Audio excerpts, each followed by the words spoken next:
yes, blockchain definitely is a hype that came and went, but in the process it gathered some $13 billion, which is roughly a GDP of Malta, and that money is now being used to build projects. Most of those are not scams. They really are building some financial products or blockchain products that will come online during this and next year. Some of those projects are in finance, are in payments industry, and will definitely impact the payment industry we have now.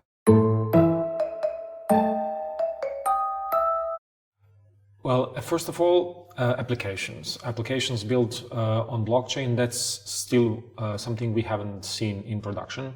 Applications are still being built from the money raised in ICOs during the last few years. So that's something we have to wait for another maybe year. The second thing is regulation.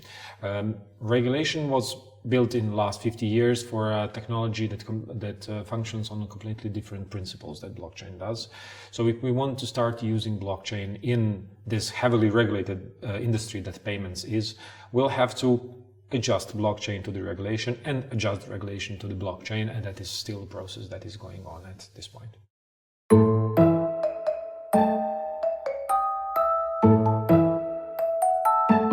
Well, no, I don't think that is something we'll be seeing in the short term.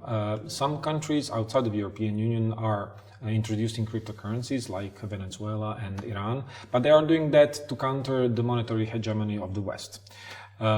European Union, being the hegemon, doesn't need that. But the chairwoman of the IMF, Christine Lagarde, in her recent speech mentioned the possibility of issuing central bank digital currencies, which would function similarly to cryptocurrencies, and there is space for those digital currencies because Western countries are moving toward cashless societies, towards money on the bank accounts, which means that some properties of the cash are simply disappearing, and there is a space for digital currencies issued by central banks, which could have those properties of cash, for instance, anonymity, that cannot be had with bank accounts and electronic money on the bank account. So there might be some space for cryptocurrency like digital money in European Union.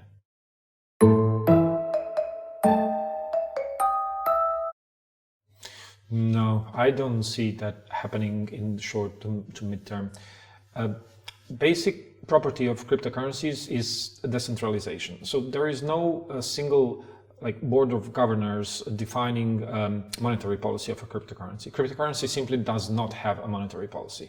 On the other hand, Euro has a central bank, has its board of governors, and it has a monetary policy defined to have inflation in check and some other macroeconomic parameters. So simply eliminating all of that to have a cryptocurrency instead of euros is simply a policy I don't see being implemented.